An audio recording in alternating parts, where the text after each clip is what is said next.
Welcome to the Conversations That Matter podcast. My name is John Harris. We are going to get to the question on most Southern Baptist minds, and that is who to vote for the Southern Baptist Convention president next week on Tuesday afternoon.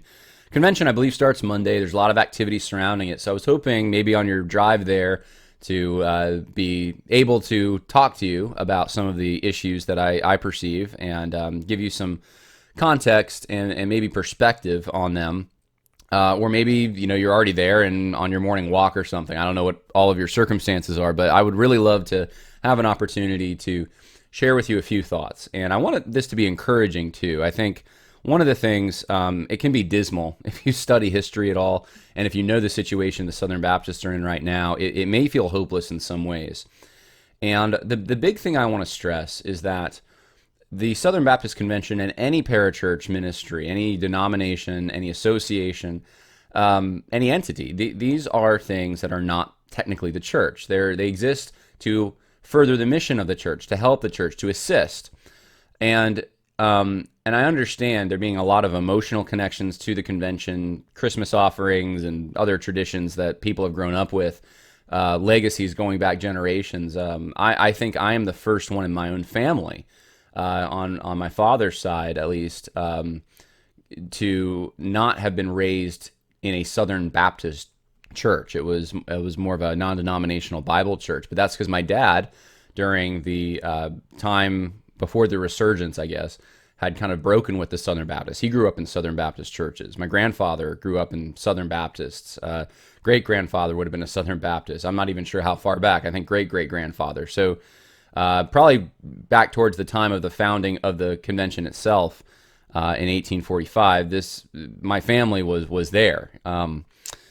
So I may not understand as much as some of you about all that, since I didn't grow up in it technically. There was actually a time that I was a member at one time. I did go to a Southern Baptist school, and even before that, I had done NAM missions training. I had also taught a college career group at a Southern Baptist church for, I want to say, at least probably almost 2 years, and had a lot of a good relationship with a pastor who was a Southern Baptist. So I did have some interaction, and I get it to some extent. I just wanted to let you know that I'm not trying to say that if the convention goes downhill, then all is well because it's not the church. I'm not trying to say that, but I am trying to bring about an internal perspective here. We do need to look at this from, just like we do with our country, we need to look at it from an internal perspective also. That doesn't mean we don't mourn. That doesn't mean we aren't serious about trying to enact change. It doesn't mean this doesn't affect our kids and our grandkids. Even my children are going to be affected by the Southern Baptist Convention going downhill, and if it further goes downhill, they're going to be affected by that, because it's just kind of a bellwether in evangelicalism. It affects a lot more than just itself. And so I'm going to play through some scenarios with you. I'm going to give you some information. Mainly, we're going to talk about the candidates that are running for president and kind of what they're running on, that kind of thing. Well, I need to be very transparent with you from the beginning. There's two candidates I think that are unacceptable.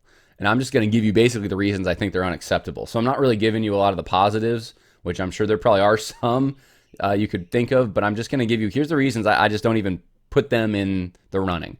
Then I'm going to talk to you about the two candidates I think are acceptable and you should at least consider. And so that's what we're going to do. And then we'll circle back to some of that eternal perspective stuff, and also playing out some of the scenarios that could happen. I'll just talk to you about what are the possibilities and what does it mean for the future, depending on what possibility takes place. So we'll start with this. I'm kind of trying to start with the one that I think is the most obviously probably on the more woke side. In other words, more of an advocate of social justice. That's Ed Litton. And here's a little montage that I made. You're going to see Ed Litton talking about, and it's better if you watch it, because there's a bunch of quotes and tweets that I put in this, but I'll explain it for those listening after I play it. But we're going to go through the issue of women preaching, complementarianism, as they call it, at least now in the Southern Baptist Convention, and then we're going to talk about Then it's going to be Ed Litton talking about social justice issues. This is not exhaustive, but it's enough, and I'll put it that way. And since we have limited time, then this is what we're going to have. So I hope this is helpful for you. In this series that we've been doing for 5 weeks, this is our last sermon. Thank you, Jesus. Okay. So we've been talking about how to transfer a vibrant faith from your children to your children's children. So this morning, this last message we're doing together is going to be on 4 qualities of a transferable faith. Our resolutions on race led nobody to weep over 4 girls who were bombed and killed at 16th Avenue Baptist Church blocks away from here. It's led none that I know of that have wept over 3,446 African Americans lynched since 1886. It's led none of us to really change anything except we resolve to say something. And that is not repentance.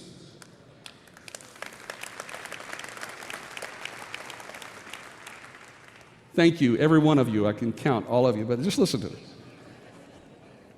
But you say, preacher, I'm not a racist. Are you indifferent? Because there is a sin worse. The opposite of love is not hate. The opposite of love is indifference. And there is a sin of being indifferent about what our African American brothers and sisters are experiencing in this country, what they have, and there is an opportunity for us. Vindication. He says how they saw themselves. They also saw themselves with indignation. He said not only what vindication, but what indignation. The Greek word here means anger that leads to action. The Corinthians finally dealt with this sinning man in a proper biblical way. But watch this. Their anger wasn't at him. It was at themselves for not taking sin seriously. How can we continue to be passive about sexual abuse in our churches? How can we look the other way, providing more comfort for abusers than for the abused? And I need to dive into one other thing, and that is this. Most recent flashpoint are attacks against 2 people that I frankly love, Beth Moore and David Platt.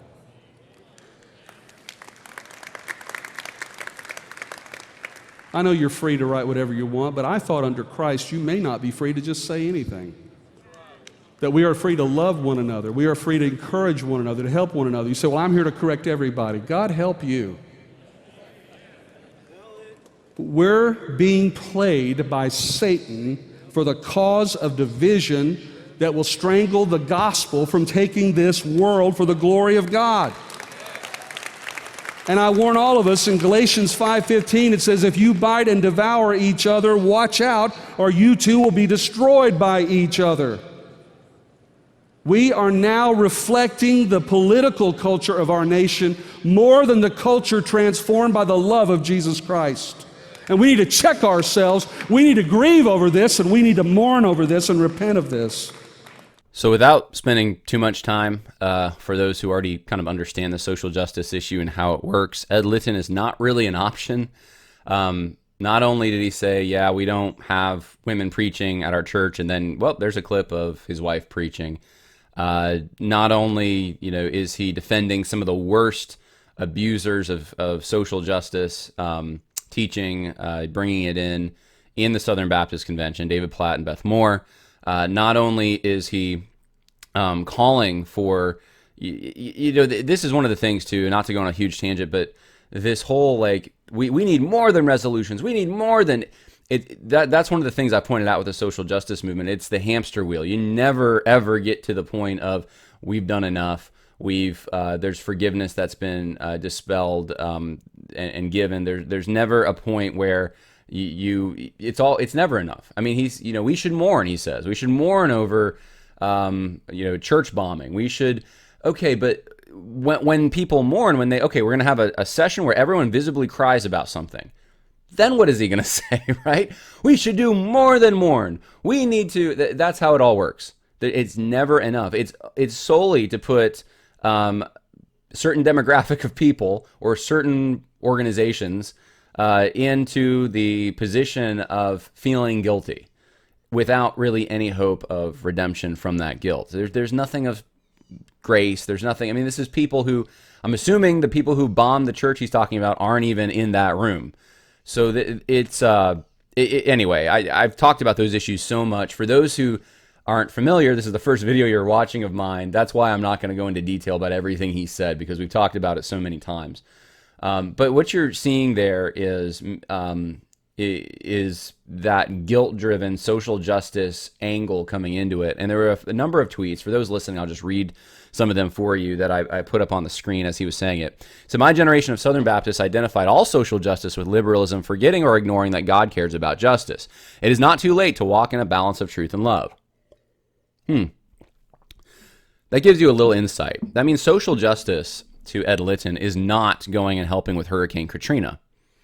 It's not the charitable endeavors the Southern Baptist Convention does, because he says, well, his generation thinks that all of that is liberalism, and they wouldn't engage in liberalism. So not charity. It's something different to Ed Litton. It is not charity. And of course, social justice really isn't that. But some of them who try to put a positive spin on social justice will try to recategorize it. Ed Litton knows something about social justice. He knows it's not charity, and he still thinks it's right. And he's shaming those of his generation who, or at least opposing those who disagree with him on that. He says, pray for Naples. Now, this is an interesting one to me. Pray for Naples. Our polity exposes our hearts. Racism is a sin in this situation, but not the only sin. Please pray for our sister church and her leaders for the sake of the gospel in South Florida. This is kind of disgusting to me. This is the situation that I was kind of picking up the pieces of in the aftermath. If you saw the FBC Naples documentary online, and by the way, I should say that FBC Naples is now saying that they got everything right. There's been repentance or reconciliation with Hayes Wicker, I think it was. Okay, their former pastor, they've reconciled. At least that's what they're saying. What about the people that were all called racist, who weren't racists? Or is it a critical race theory definition of racism? Anyone who opposes social justice is racist. And that's what they were operating by. That's what people were, well, not to go back into that whole situation, but they were discriminated against very severely for. Ed Litton is taking the side of, the abusers in this case. And it's a known fact. This is not something that's up for debate. The people who made the accusation smeared the character of a number of people at that church at FBC Naples. They are the ones that are controlling the narrative, and Ed Litton is helping them. And he says racism is a sin, and in this situation, but not the only sin. So racism is a sin. Really, where is it? Where's the sin? Where's the racist sin? The only thing you can point to is you had some members who opposed the social justice teachings of a pastor a pastor they wanted to hire. They didn't because of the courageous people who stood up, named Marcus Hayes, who was retweeting Kamala Harris and wanted to bring in the principles of woke church. That guy who thought that having homosexual orientation, having those desires was not a sin. That's why they opposed him, and for a number of other reasons. But so Ed Litton is totally wrong on this. He also says those who suggest that biblical reconciliation among races is linked to critical race theory may have never seen or attempted to be reconciled with another for the glory of God and the sake of the gospel. You gotta listen to the harshness of this. He's accusing those who suggest that biblical reconciliation among the races is linked to CRT, which Jarvis Williams and even to some extent Jarvis Williams is just the most obvious example, but it's pretty much in the water. But literally uses every principle of critical race theory. I've demonstrated it. Go watch my video, Jarvis Williams' Gospel. Every principle of critical race theory is employed into and infused into what he calls biblical reconciliation. Every ethical and metaphysical assumption, pretty much, of critical race theory is at least significant aspects of those principles are in what he calls racial reconciliation. So this is what is Ed Litton not aware of that? It doesn't sound like it. Or he just buys the Kool-Aid like Jarvis Williams does and says, well, this is reconciliation. But then the accusation is anyone who doesn't think who thinks that biblical reconciliation, like Jarvis Williams' version, I guess, would be linked to critical race theory. Well, they've just never been attempted to be reconciled. This is arrogant. It's an arrogant thing to say. Ed Litton, again, it looks to me like the IMB and Dr. Paul Chitwood are pursuing biblical reconciliation, not critical race theory. And this is in the context of the whole implicit bias training that the IMB wanted to do. Yeah, that's biblical reconciliation right there, that implicit bias training. Because you find that all over the Bible, right? This is the man who's running, guys, on the left. And he's pretty much, I think, he's the NAM guy. Probably the Southeastern guy, too. I know someone was sending me some stuff. At least one of the provost pretty much has endorsed him. Here's some other tweets.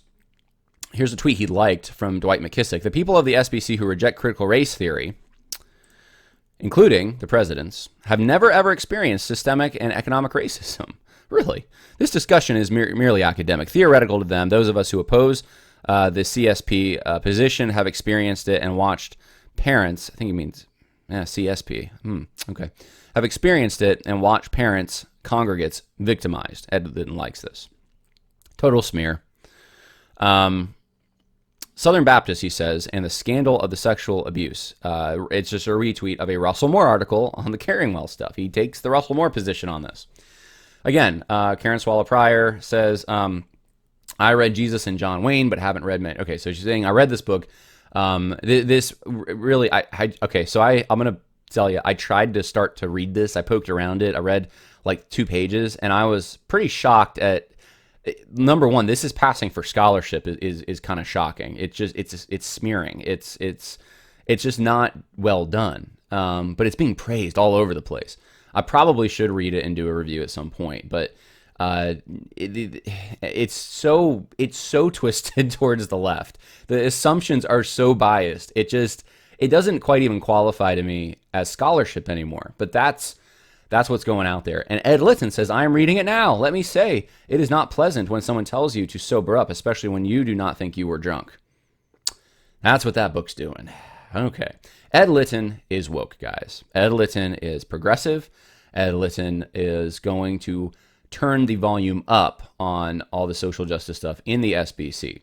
So if you want that, if you want more of it, if J.D. Greer was too tame for you, vote for Ed Litton.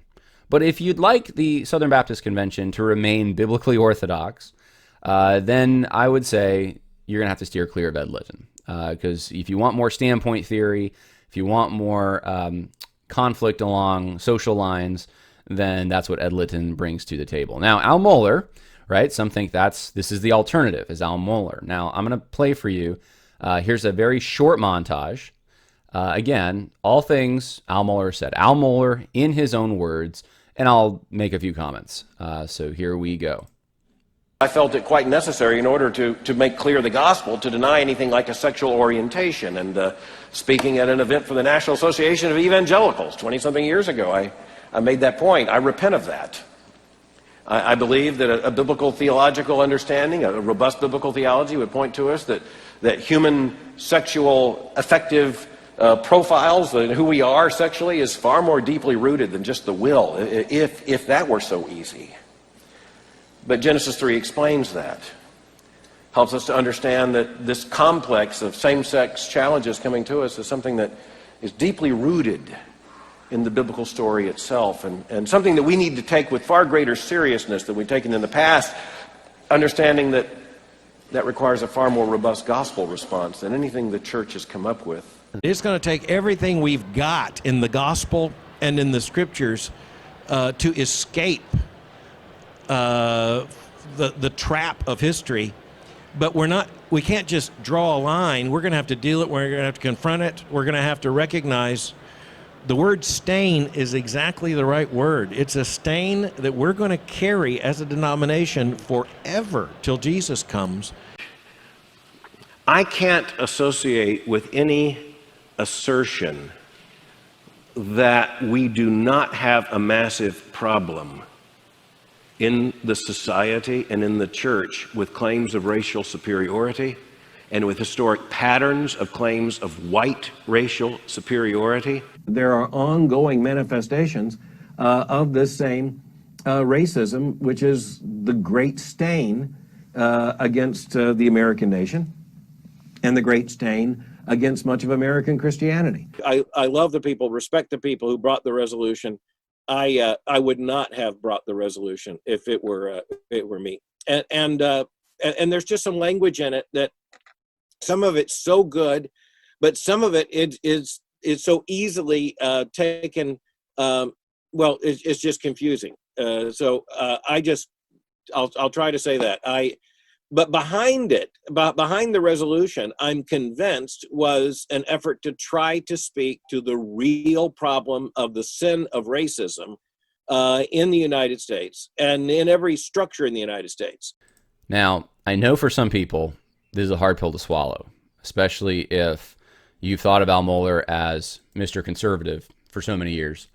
Or if you're Reformed, he's been Mr. Calvinist, and you've really wanted him to forward his soteriology in the convention, and that's been very important to you. 10 years ago, the fight was over Calvinism, Arminianism war. And Al Mohler, as far as I can tell, is probably the most overtly Calvinist of the group. I've looked into Mike Stone a little bit. I've tried to find sermons and stuff. I can't really find much that's explicit about it. It seems to me he probably leans a little more Arminian. I could be wrong about that. That's what it seems like from what I did find. Randy Adams, from my conversations with him, I think he seems to lean a little more Arminian.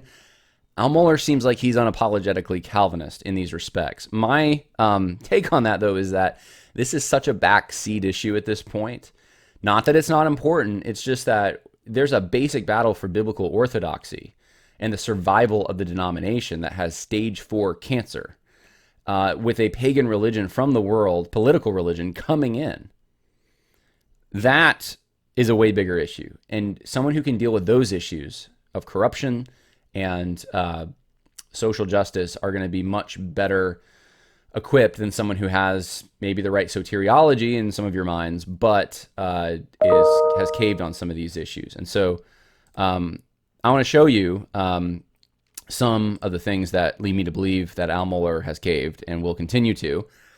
He's defended the 2019 Resolutions Committee that gave us Resolution 9 by basically accepting their non-retraction. They issued a statement that was basically a replay of Resolution 9. It did not retract anything.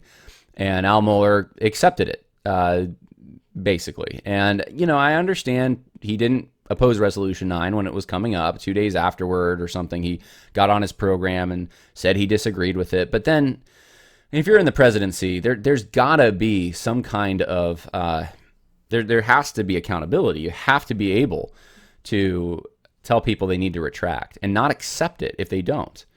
Parents, to take a very small example of this, if you're a parent and you have a kid who, you're supposed to clean his room and doesn't do it, and then comes back and gives you, all the reasons that they didn't do the right thing, and you just kind of accept it as these are, pure motives or something, that wouldn't be good for your kid. It wouldn't be good for your household. And it's not good for the Southern Baptist Convention when you just accept non-retractions and try to get along and have unity with people that aren't admitting the damage or the wrong that they've created in the convention. It's not going to work. You have to be able to have actual apologies. You have to be able to bring things to the light of day and to have really honest conversations. Al Mohler constantly talks about how he wants to have an honest conversation. It really doesn't ever happen, though. And that's a big issue. He hired Curtis Woods after he submitted a dissertation at SBTS, specifically using CRT as an analytical tool. This is true. Go look up Curtis Woods' dissertation at the Southern Baptist Theological Seminary. He specifically says, in the abstract, he used critical race theory as an analytical tool in the dissertation, and yet he's hired as a professor by Al Mohler. He defended Curtis Woods, Jarvis Williams, Matthew Hall, Danny Akin, Adam Greenway, while attacking Tom Askell, Conservative Baptist Network, and staying silent on the controversy involving John MacArthur with the Go Home thing. That, to me, is the biggest sign. If you really want to know, okay, where are Al Mohler's alliances and allegiances, it's with the woke people. It's not with those who are more leaning conservative. He publicly approves of Russell Moore, and I know some people have tried to downplay this, but the reality is that Al Mohler, for the full time Russell Moore was doing his damage destroying the denomination and its reputation. Al Mohler not once publicly lifted a finger to oppose Russell Moore. Now, I have heard that in private sometimes he has said things. He has never done it publicly. In fact, whatever he has said publicly has always been approval. And that is a problem. His character is challenged by Tom Rush and Russell Fuller, a trustee and a seminary professor. Pretty serious stuff. Go watch those videos. He interprets police shootings, often, historical symbols, and institutions in a way consistent with critical race theory. And there are many examples of that. And I would say, and this is a strong charge, I realize, if you have quibbles with any of this, including this one, I would say go watch the video I did, What Happened to Al Mohler, and I explain why I say this. He is unclear about the gospel. And this is the charge. It's the most generous charge I can give. This is what Paul said to Peter.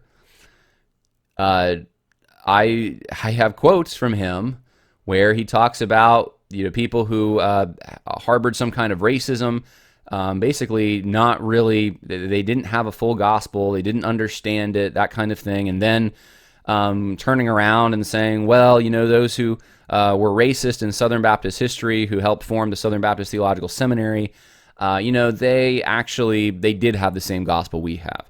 Which is it? And you can go and see the chapter and verse. Go watch the video I did, What Happened to Al Mohler, and I provide all the documentation and everything you need for that.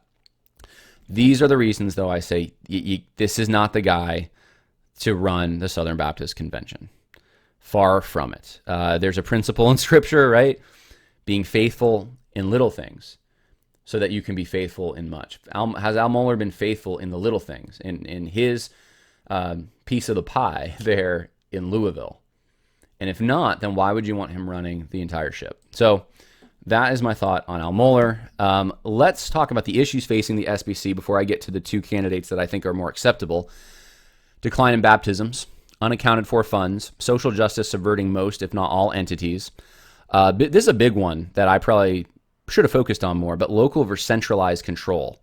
Big issue in our government, big issue in the Southern Baptist Convention. More centralization happening and less localism. A true conservative wants to return to the local. Intimidation, fear, and the 11th commandment. That's a big problem. Increasing egalitarianism, so women preaching, etc. This is just starting, but it is starting. The beginnings of homosexual normalization in some entities. The ERLC being one.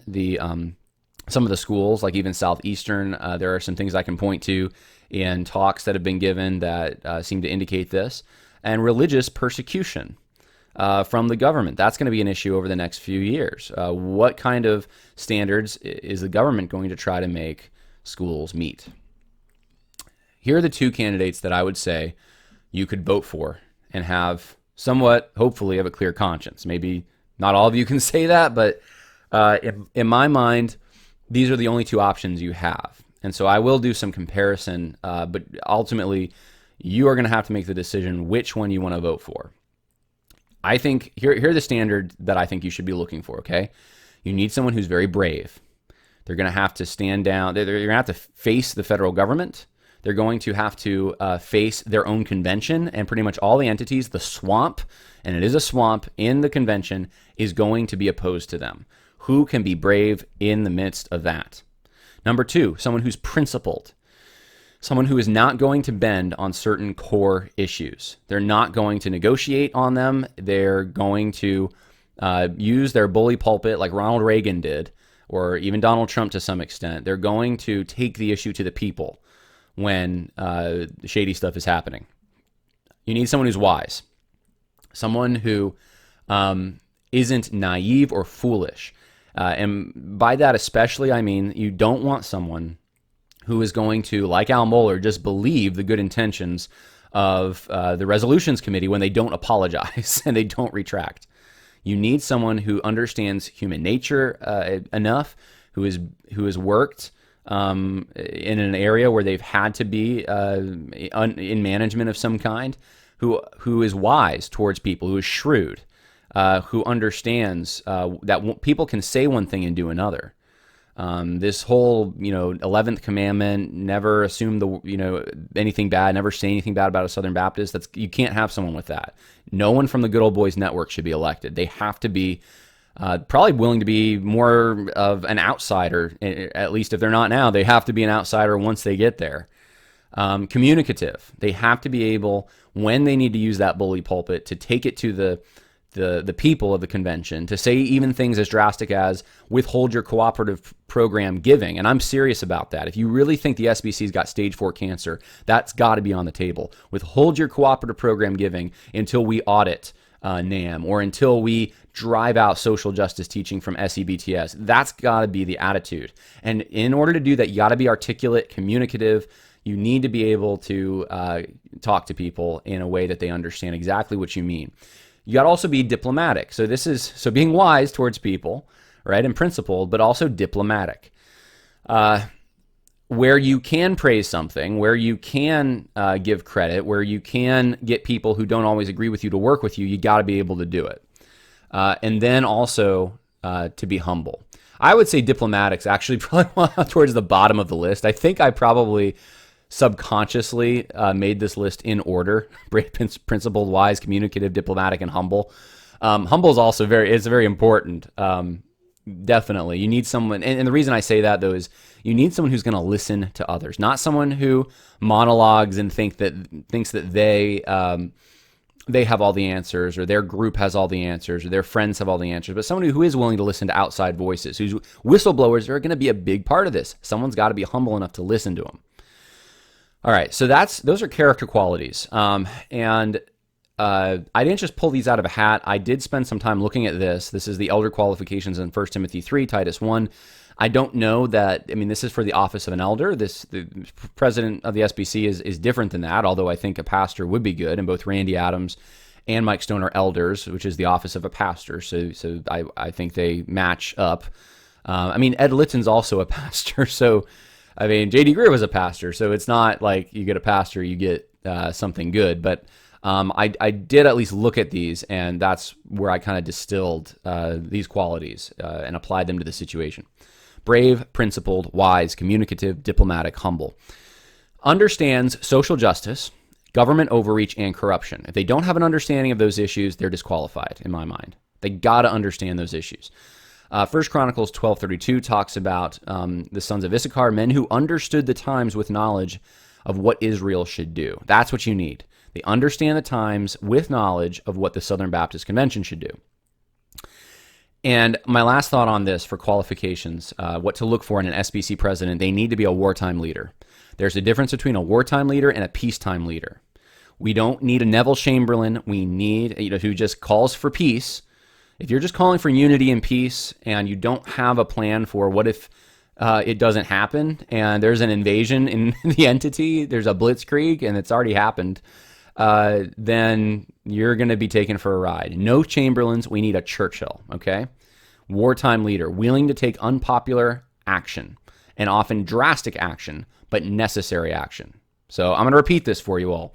Brave, principled, wise, communicative, diplomatic, and humble. Understands social justice, government overreach, and corruption. And a wartime leader willing to take unpopular and often drastic but necessary action. That's what you need, I think, from my perspective, those who care about my opinion. So we have Randy Adams, we have Mike Stone, and here's my impression for you, okay? I'm going to give you what I think are strengths in both of these candidates and what I perceive to be their basic, if you want to call them platforms, the emphases that they have. On social justice, which I know this audience cares about, Adams is the only candidate to sign the Dallas Statement on Social Justice and the Gospel of the 4 candidates running.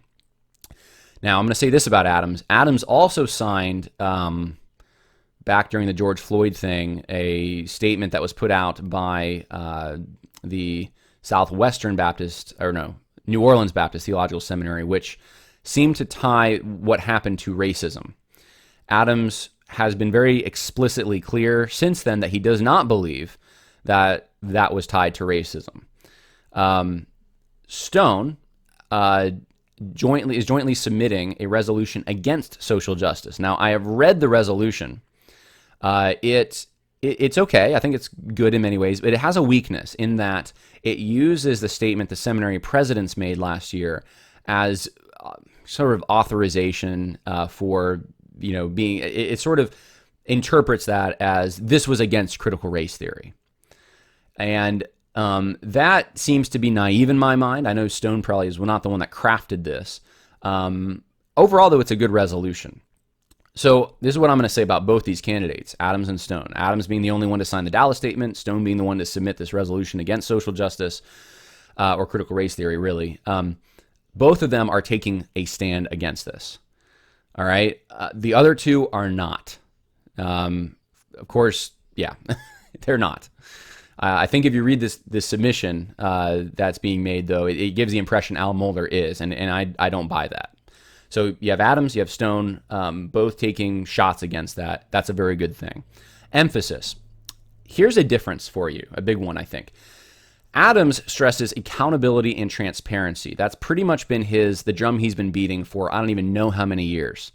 Since I've even been involved in this, Randy Adams has always been there talking about accountability and transparency.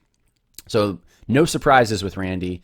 Always been something he's tracking. Always been something he cares about.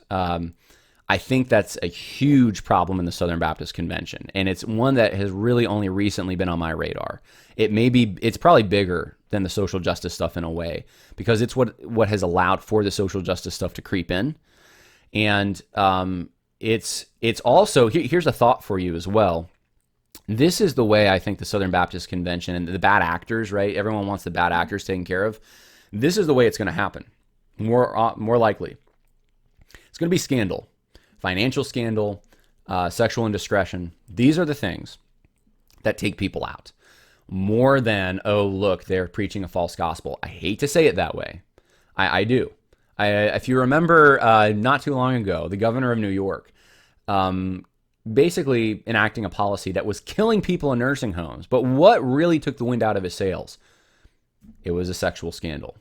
For whatever reason, in our culture today, and the Southern Baptist Convention, I don't think is an exception to this, those are the kind of things that take people out.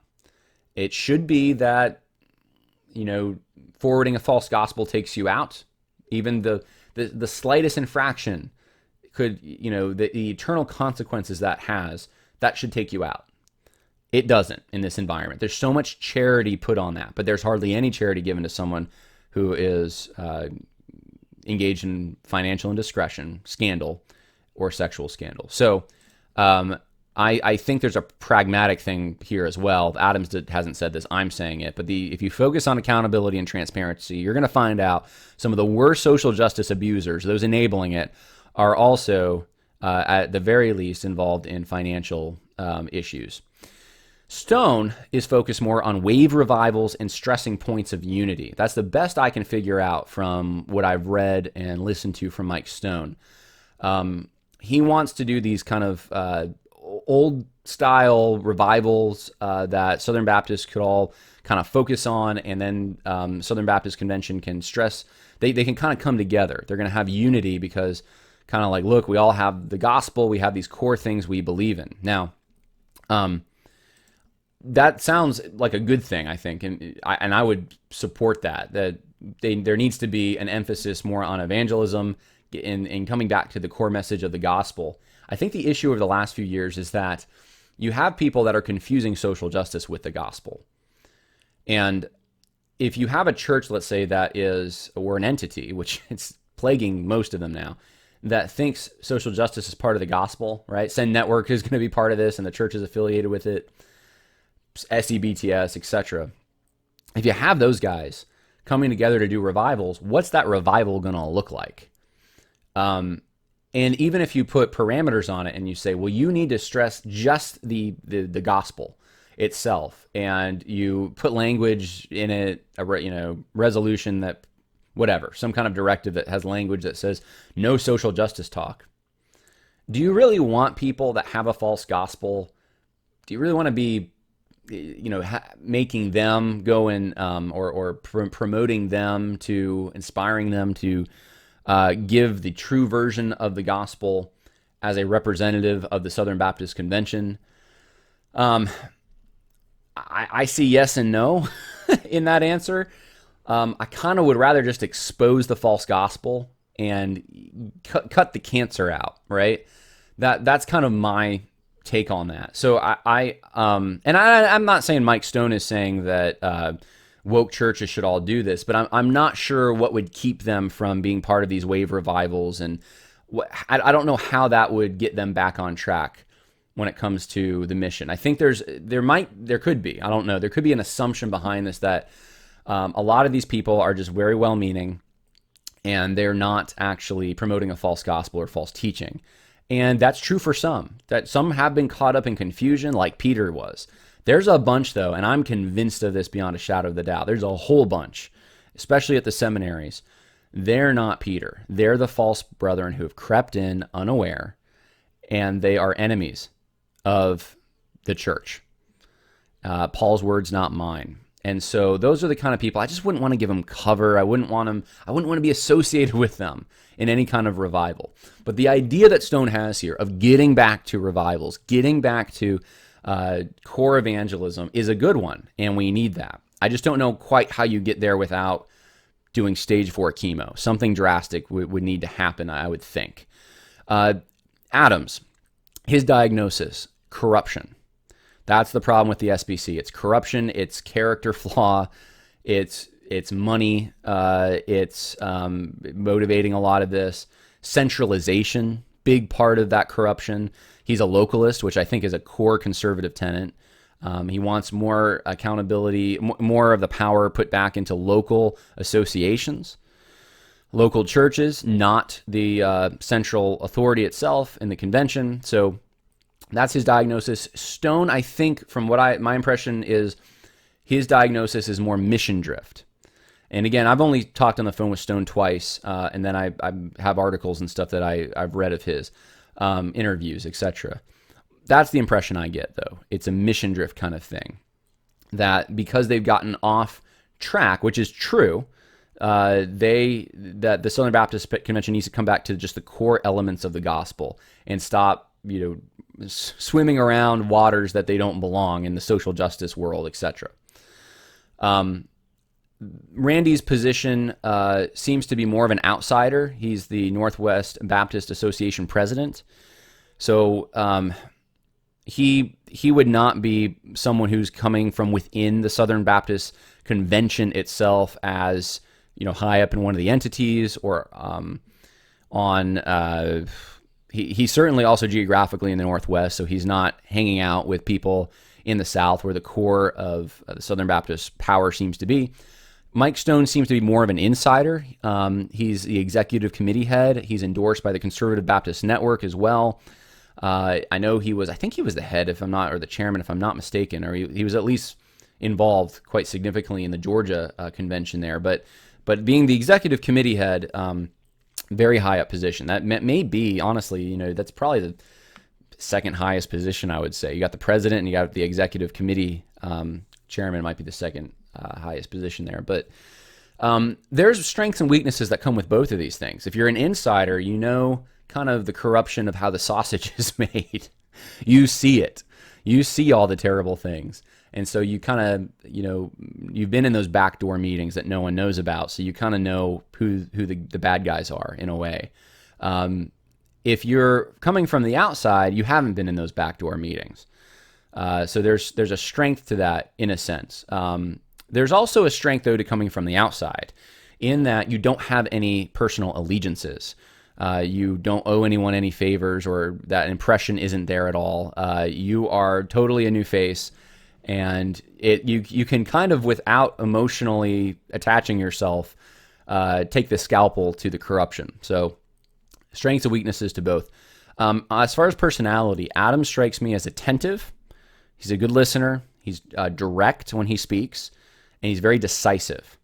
In fact, the way he rattles off facts is extremely impressive to me.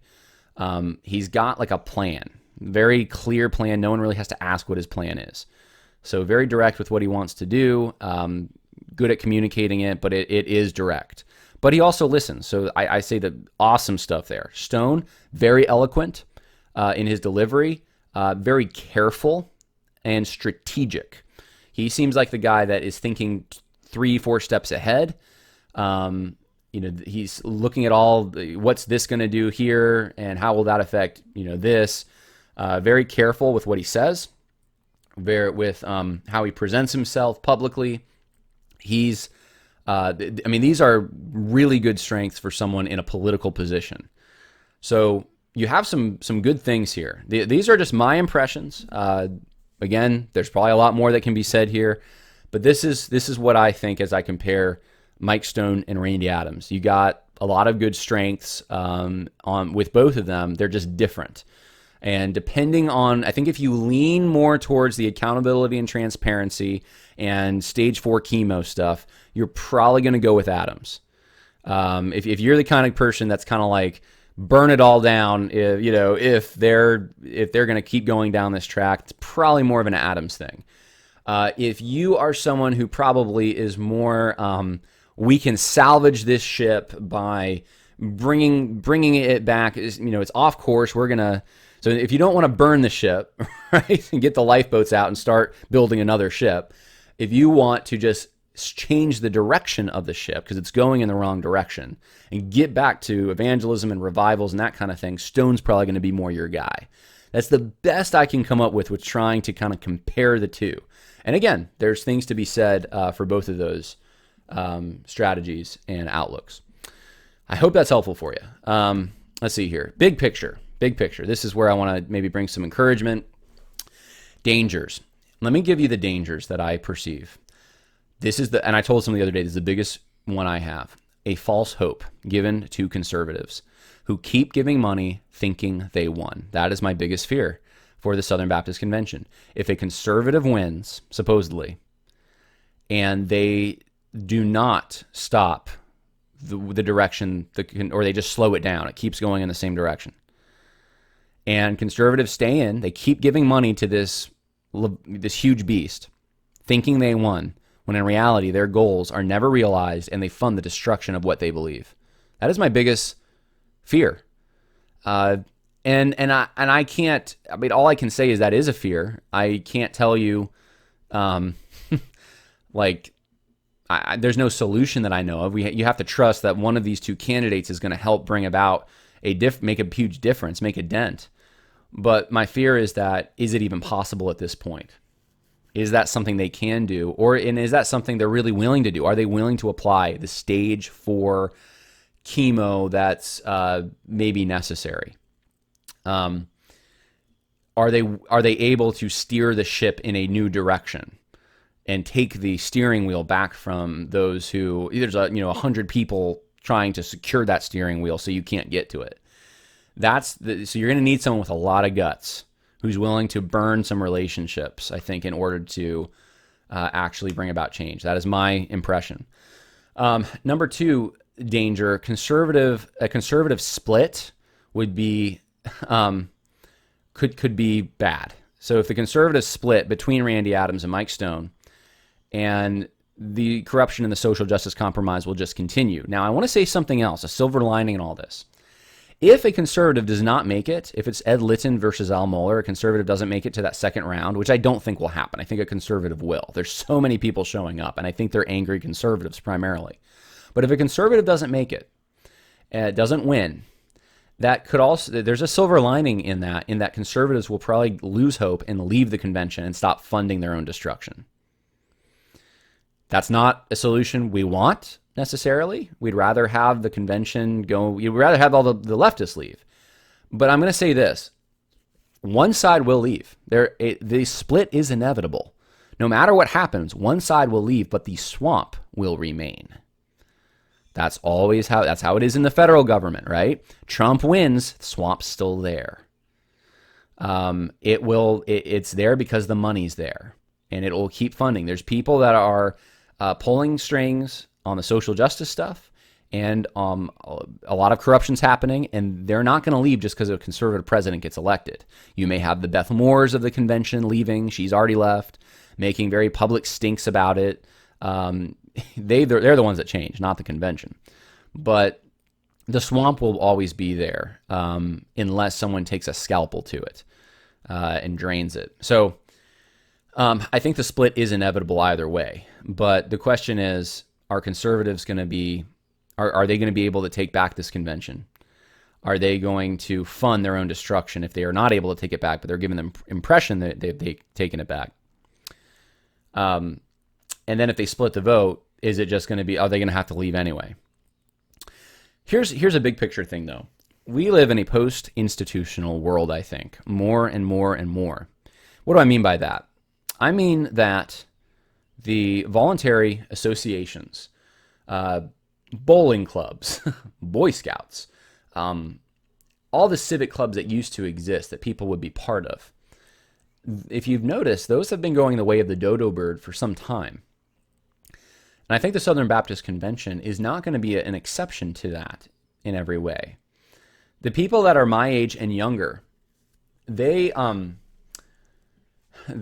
more individualistic as far as where they put their time, what they do with their time. I think I don't know where I put my phone. I was going to hold it up. I think the phone and technology has caused a lot of this. I think it's inevitable that we're moving in a direction, though, where there's going to be less and less cooperation and more independent gatherings in general. People doing their own thing. The consolidation's happening in the political realm, for sure. But as I think it's actually also, that's another reason, as there's more consolidation at the top, you actually get less voluntary associations.